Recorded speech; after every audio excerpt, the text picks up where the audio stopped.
Eh bien, bonsoir à tous et bonsoir à toutes, chers téléspectateurs, chères téléspectatrices de votre chaîne de proximité. Merci, mesdames et messieurs, partout où vous êtes ce soir et vous nous recevez. Soyez tous les bienvenus, comme d'habitude et comme toujours.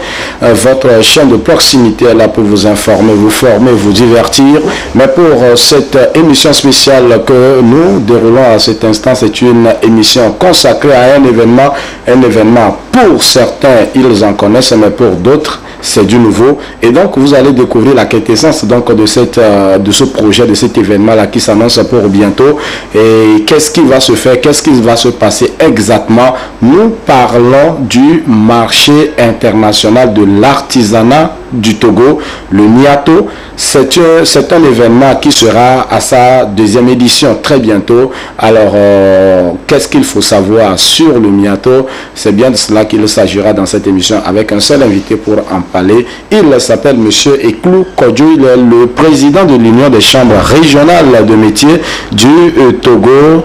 C'est bien lui qui nous aidera à comprendre un certain nombre de choses autour de ce projet, la foire du Niato. C'est bien lui donc qu'il s'agit dans cette émission. Monsieur Eklou Kodjo, bonsoir et bienvenue. Bonsoir, monsieur.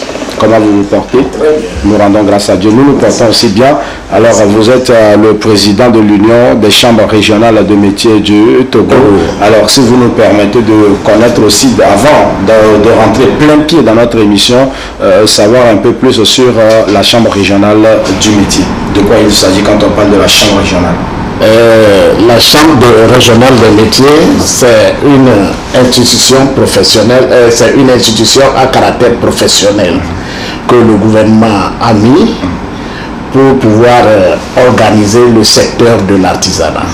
Organiser le secteur de l'artisanat. Oui, pour pouvoir organiser le secteur de l'artisanat, le gouvernement a mis cette institution qui est dirigée par nous les artisans, pas par le gouvernement, dirigée par nous les artisans, responsables de ces démembrements jusqu'à arriver. Oui. D'accord. Alors, justement, si vous me permettez une question un peu bête, quand on parle d'artisan, de qui il s'agit? Un artisan, c'est celui qui a appris un métier et il l'exerce. Il a appris un métier. Il a appris un métier et il l'exerce. Par exemple, je peux donner une coiffeuse qui a appris la coiffure et il l'exerce. Il est artisan. Un menuisier qui a appris, un maçon, vous ne pouvez pas faire la maçonnerie, dire que vous faites la maçonnerie sans l'avoir appris. Et pour bien réaliser, c'est que vous l'avez bien appris et vous le réalisez. Donc celui-là est un artisan. D'accord. D'accord. Donc, quand on entend par artisan, toutes ces activités, toute personne qui a appris un métier et qui l'exerce. Alors justement, vous en tant que responsable, en tant qu'administration de la chambre régionale, c'est quoi votre mission? C'est de chercher de l'emploi, des chantiers, de chercher de l'atelier pour ces gens qui ont appris, ou bien c'est quoi votre mission? D'abord, ma mission réelle, c'est que vous savez que la chambre le gouvernement a mis, j'ai dit que le gouvernement ne place pas quelqu'un dans la chambre. C'est les artisans même qui se réunissent et qui choisissent leurs responsables par les élections. Actuellement, nous sommes à une phase électorale, on prépare les élections pour pouvoir renouveler les instances. Donc, moi, mon devoir national, qu'on appelle président national, nous avons, si chaque région a sa chambre, chaque préfecture a sa chambre, pour coordonner les activités de ces chambres. Je sers d'interface entre ces présidents régionaux ou bien ces artisans et au niveau de nos partenaires, que ce soit politique, nos partenaires gouvernementaux. S'il y a un dossier au niveau de la chambre de métier qu'on veut transmettre au gouvernement, je sers d'interface. S'il faut tisser un lien de partenariat avec un autre pays, c'est mon bureau qui sert d'interface pour coordonner les activités. Même si une région cherche une formation, ils passent par nous pour dire qu'ils cherchent une formation, c'est nous qui cherchons là où on peut trouver la vraie formation là pour leur donner. Donc c'est nous qui coordonnons les activités. Au sein des chambres régionales des métiers du Togo. D'accord. Merci bien donc à M. Eclos pour ces détails. Ça nous permet de comprendre un peu comment fonctionnent ces artisans, puisque peut-être pour certains, il faut apprendre le métier, ouvrir son atelier, et puis bon, vous exercez, et puis bon, c'est fini comme ça, sans savoir qu'il y a des structures qui gouvernent, qui dirigent, il y a des principes qui régissent, voilà, l'installation et le fonctionnement des ateliers, des activités dans le pays. Oui. Réellement, c'est certainement ça que le gouvernement a pensé, parce que les artisans se disent qu'ils sont laissés pour eux, ils ne sont pas laissés. Parce que la chambre que le gouvernement a mis, c'est la maison mère, c'est la maison des artisans. C'est pourquoi on dit la chambre des métiers. Voilà. Si les artisans ont besoin de quelque chose, ils ont un problème, ils cherchent un avancement, où est-ce qu'ils peuvent aller. Une institution qui est là, vous approchez, et dans ces institutions, ce n'est pas le gouvernement qui a placé quelqu'un, c'est vous-même qui choisissez vos éléments qui peuvent vous aider à avancer, à réussir dans vos activités que vous menez. Donc c'est le rôle exact. Quelqu'un qui a son atelier, il doit s'inscrire dans la chambre de métier. L'inscription dans la chambre de métier est individuelle, volontaire, individuelle. Dans les textes, c'est mis. Même en Allemagne, quand tu es artisan, tu es sorti, tu as pas eu ton diplôme, tu es là. Quand tu crées ton entreprise, tu dois t'inscrire dans la chambre de métier. Et c'est l'organe qui va te supporter. Tu as déjà appris un métier chez ton patron, tu n'apprends plus, mais grâce à la chambre de métier, on peut te trouver de formation, de perfectionnement. D'accord. Il y a des choses qui évoluent de jour en jour.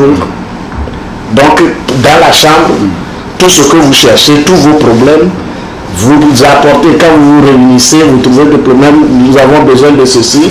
Ça passe au niveau des corps de métier jusqu'à arriver au niveau préfectoral, au niveau communal, ou bien jusqu'à arriver au niveau des régions, et ça arrive chez nous. Si c'est à traiter entre nous, on trouve une solution entre nous. Si c'est à traiter avec le gouvernement a mis, quand il a mis la chambre, il a mis la tutelle, le ministère chargé de l'artisanat. Oui, comme ça, nous approchons là, et lui, il soulève au niveau du gouvernement, et le gouvernement réfléchit comment nous allons faire pour réussir, comment est-ce que les artisans peuvent réussir.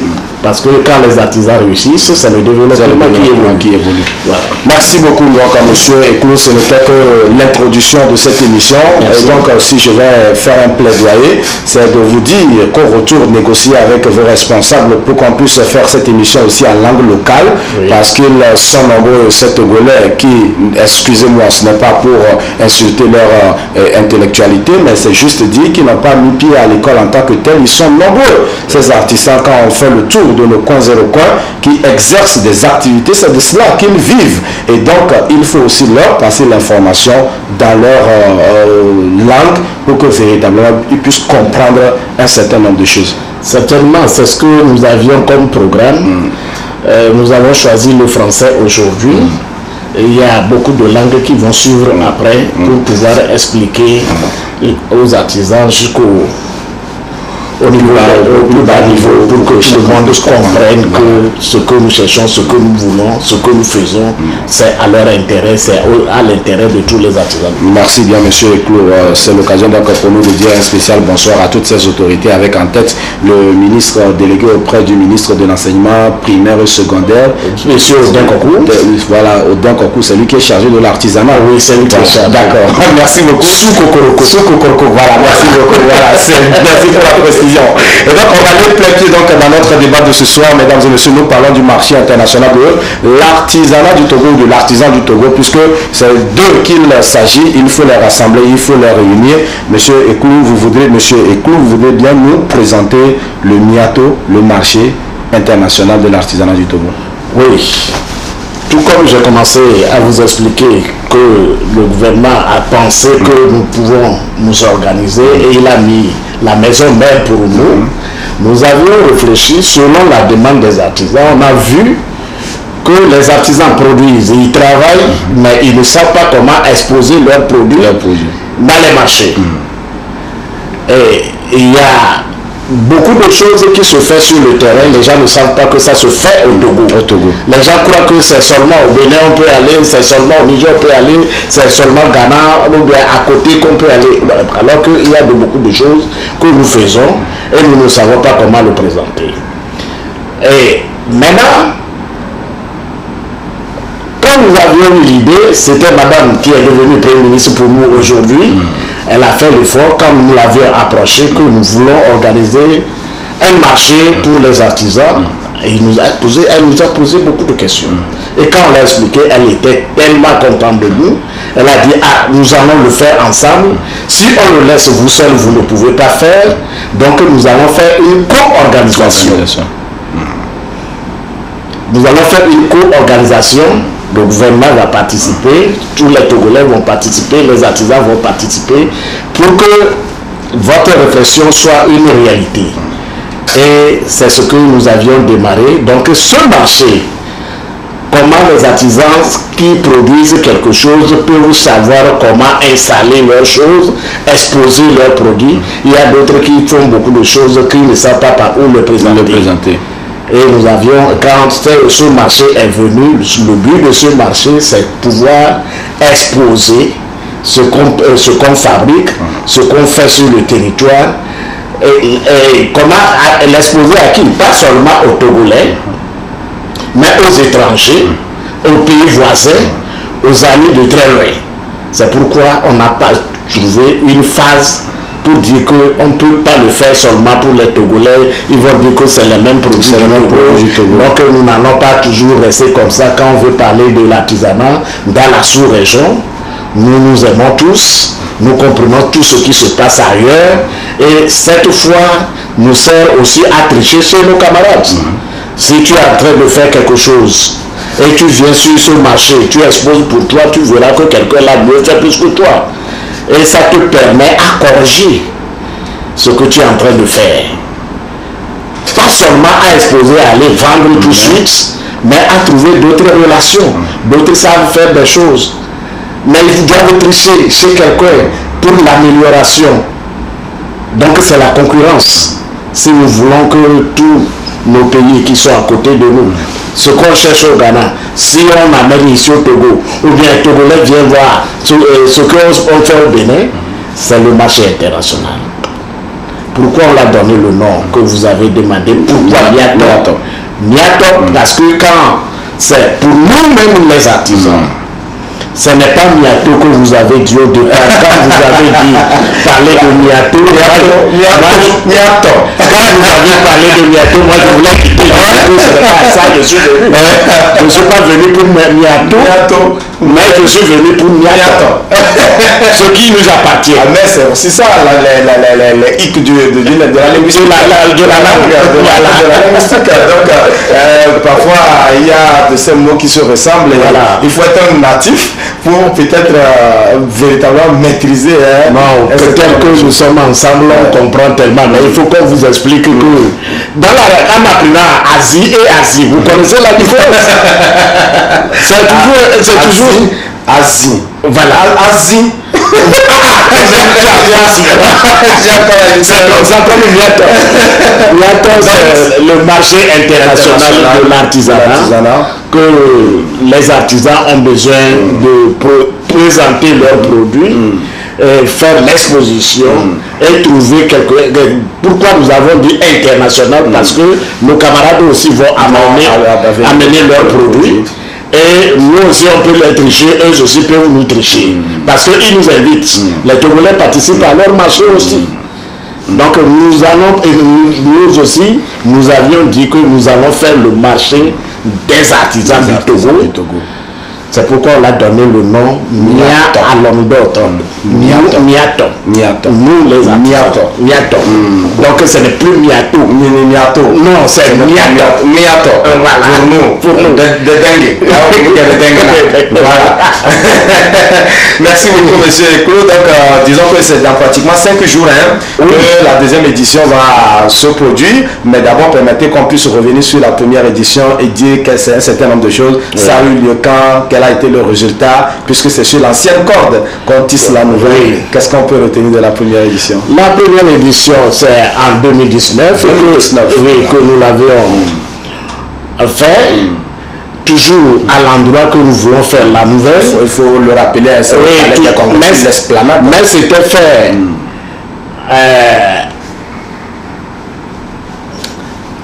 en octobre. En octobre 2019. Oui, en octobre 2019. Oui. Et nous avions dit que nous pouvons le célébrer chaque 2 ans. Chaque 2 ans, ok. De manière que les artisans, avant de participer au marché, ils doivent faire la production. Et il doit avoir de nouvelles créatures qui peuvent venir exposer. Et la production aussi a demandé de l'argent, comme ça ils auront le temps de bien produire et de bien arranger pour venir. Donc on avait demandé chaque 2 ans. Normalement, ce marché que nous faisons aujourd'hui en 2022, ça ne doit pas être en 2022, ça devait être en 2021. Mais compte tenu d'un grand mal qui n'a pas donné la chance aux enfants comme aux grands, et qui ne trouve rien dans son passage, il ramasse tout le monde, il emballe tout, ça nous a embêtés. Et on avait fait le programme, mais on n'a pas pu le respecter dans le mois d'octobre, comme on l'a dit que c'est à chaque 2 ans, c'est en octobre que c'est biennal, on va dire. Biennal. Voilà. On devait faire toujours en octobre, mais compte tenu de ce fléau de maladie qui est venu ravager Covid-19, passage et qui ne nous a pas permis de l'organiser, c'est pourquoi on a repoussé. Maintenant qu'on a vu que ça a diminué son ampleur, et on a voulu le faire parce que les artisans ont fait leurs produits qui traînent, ils demandent c'est à quand, c'est à cause de ça.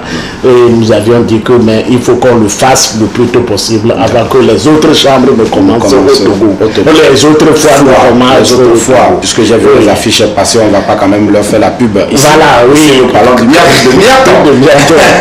Alors justement, je reste sur ma question. Et le bilan, ce qu'on peut retenir de la première édition, le nombre de participants, à la fin, les visiteurs, un peu les statistiques, est-ce qu'on peut... Oui, au départ, c'était 200 qu'on avait fait pour la première édition. Et on avait assez de visiteurs et c'est eux qui nous ont poussé, même les appels que nous recevons, c'est ça qui nous pousse, que les artisans qui ont participé, c'est tout ce monde qui nous pousse maintenant à relancer pour la deuxième édition qui doit être une continuité pour nous toujours. Donc c'est comme ça. Oui. Donc 200, les visiteurs, ils viennent. Bon, on peut parler. Je peux vous dire, ils sont venus de la sous-région également. Voilà. Ils sont venus tout comme on les a demandé actuellement, ils sont venus comme ça. Du Togo, Mali, les pays de l'UEMOA, les autres pays qui ne sont pas les pays de la CEDEAO, l'Allemagne était venue, actuellement d'autres pays sont ajoutés de plus que comme ça avant. Donc ceux qui avaient participé avant, on a redoublé encore plus de publicité de manière que c'était une personne qui était venue avant. Maintenant, le nombre va s'augmenter. Ça fait que pour cette édition, nous avions pensé que nous pouvons construire des stands jusqu'à 300 stands. Ce n'est plus à 200 stands parce que avant c'était 12 pays qui ont participé. Maintenant, ça fait déjà au-delà de 12 jusqu'à 15 pays qui participent étrangers. Voilà. D'accord. C'est pratiquement 15 pays qui seront là. Et je peux vous donner un exemple comme la Syrie serait là, l'Allemagne serait là. L'Allemagne était là au départ, mais ils seront toujours là. C'est un break opérant qui est avec nous, qui nous suit toujours, qui travaille avec nous. Donc, il nous suit toujours. Et d'autres pays qui s'ajoutent encore. Cette année, nous avons une invitation. Je ne sais pas si vous allez arriver là-bas. On sera là. Vous savez que la TV2 est votre partenaire privilégié. Donc, vous ne pouvez pas nous écarter, en fait. Vous ne pouvez pas nous écarter. Parce que vous êtes notre ligne directe aussi, que nous sollicitons que vous soyez là pour la pub. Parce que pour le produit, pour présenter le produit, tout ce que nous faisons sans les médias, nous ne pouvons pas communiquer, dire que nous faisons de bonnes choses. Parce que c'est grâce à vous, c'est vous qui portez notre lumière dans les autres pays. Les gens savent qu'il y a quelque chose qui s'organise. Bien évidemment, il faut le rappeler, la TV2 a donc saisi les opportunités sur l'Internet aujourd'hui pour porter plus loin nos productions.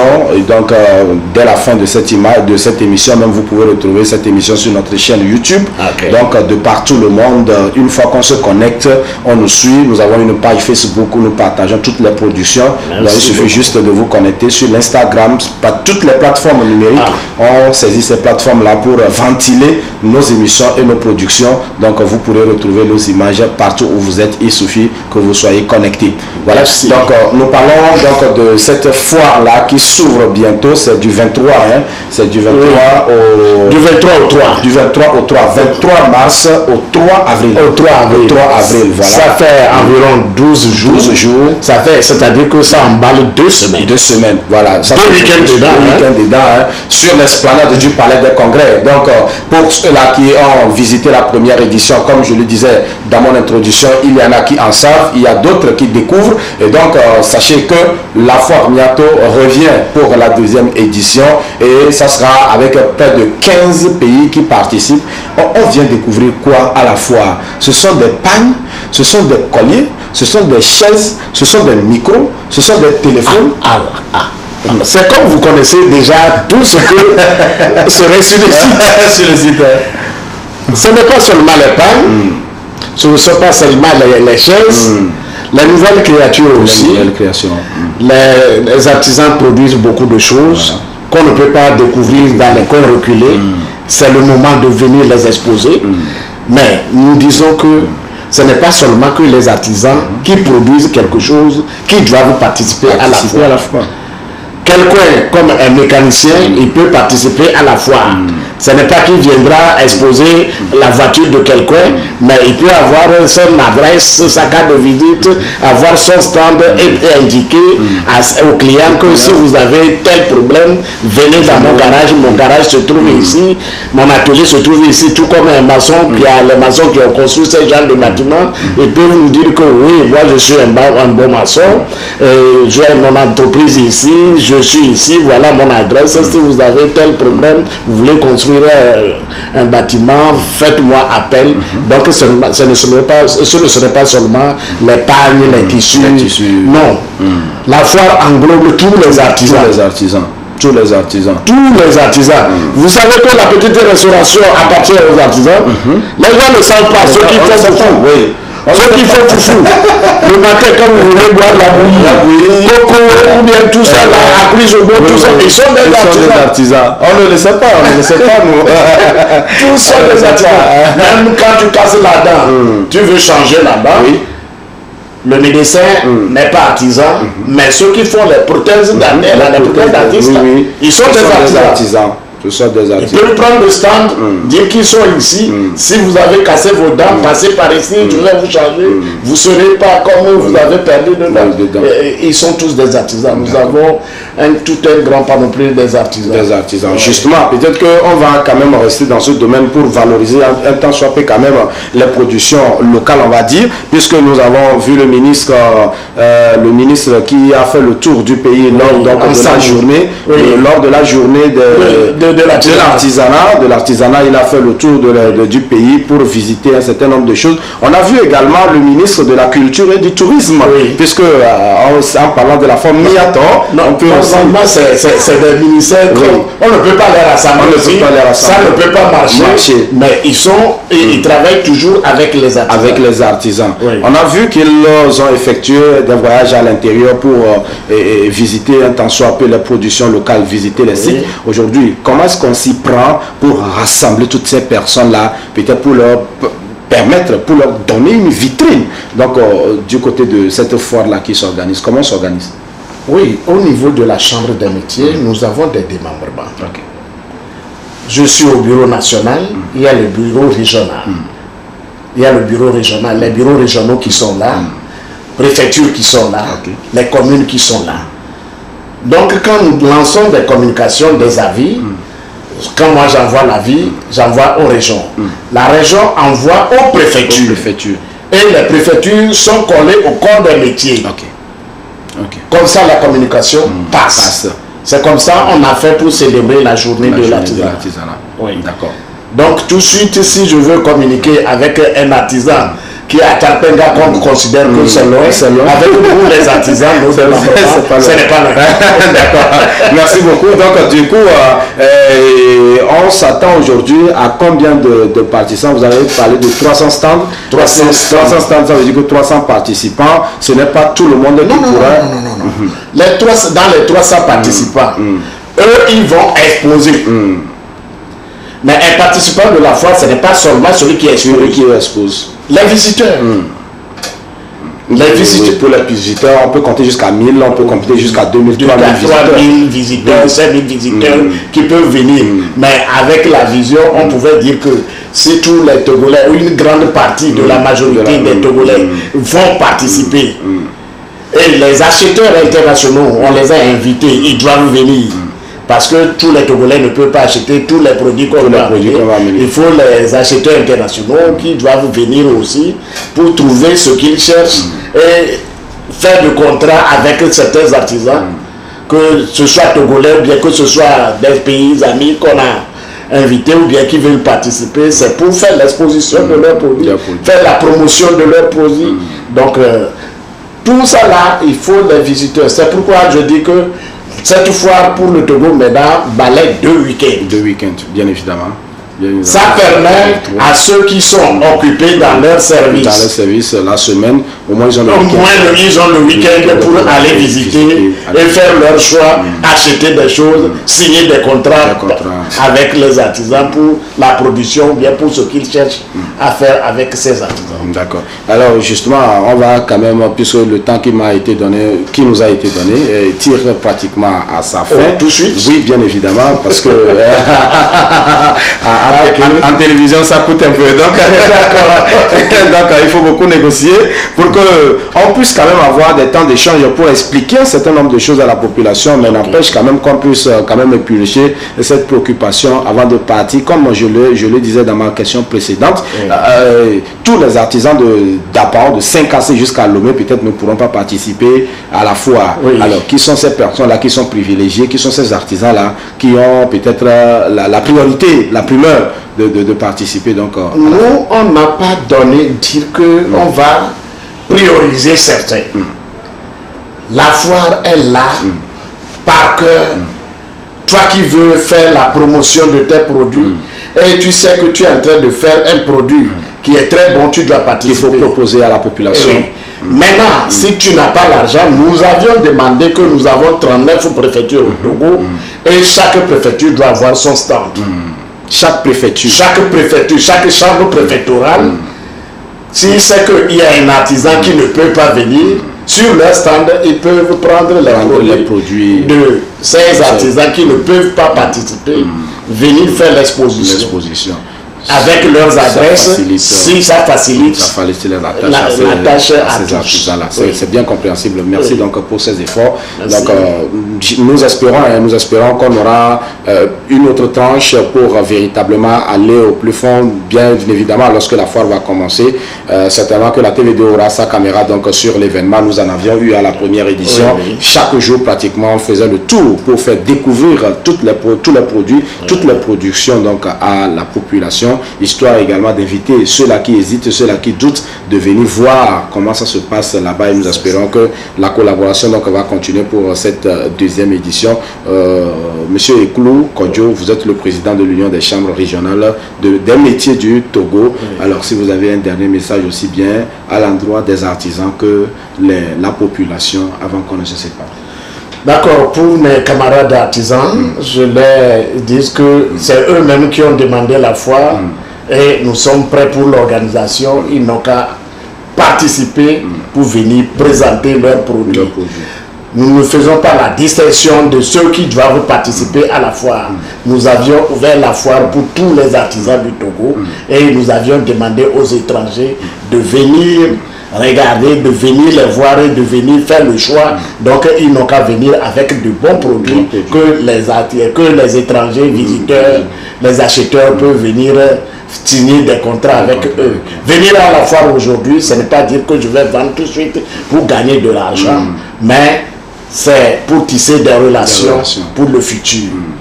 Donc, à l'endroit du public togolais, je dis que la foire, on dit que c'est un marché, mais c'est une fête. Tu vas donner de la joie à tes yeux.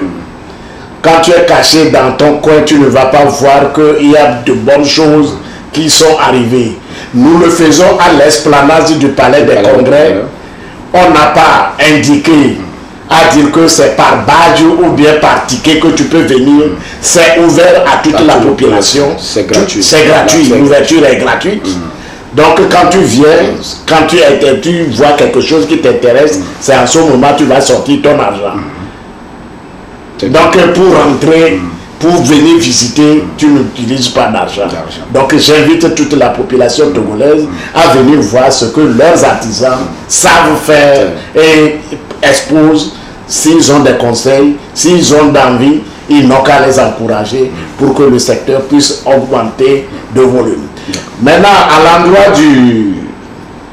de nos responsables, dirigeants, que je commence par le grand dirigeant qu'on appelle le grand artisan togolais, qui est artisan politique, c'est le chef de l'État. C'est lui le premier artisan. Il est artisan, pas de production d'un article artisanal, mais artisan politique.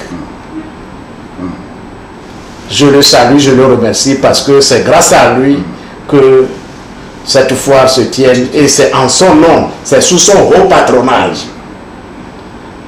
Et je dirais que mon deuxième remerciement va au chef du gouvernement. Et je lui dis que comme nous avions travaillé ensemble, nous ne pouvons pas dire qu'elle n'est pas proche de nous, c'est maintenant qu'elle est encore plus devant pour nous appuyer et nous continuons l'évolution. Nos remerciements vont à eux et à tous les ministres qui travaillent avec eux et avec toute la population togolaise.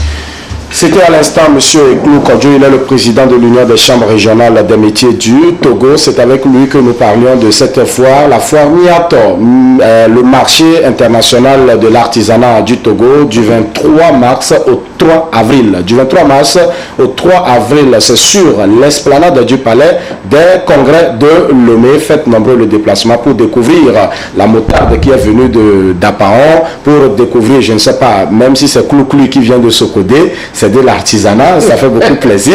Alors on va savourer tous ensemble ces moments-là, célébrer nos artisans qui produisent beaucoup et pourquoi pas les booster, les encourager pour le développement économique de notre pays, parce que les artisans, ils en contribuent beaucoup. Ils en contribuent beaucoup pour l'économie de ce pays, pour le développement de ce pays. C'est ici donc qu'on va devoir s'arrêter pour cette émission. On espère vous retrouver très prochainement pour parler encore de cet événement qui nous rassemble. Merci de rester scotché au programme de la télévision deuxième. Je suis Roger Lovenu. À très bientôt pour une nouvelle émission.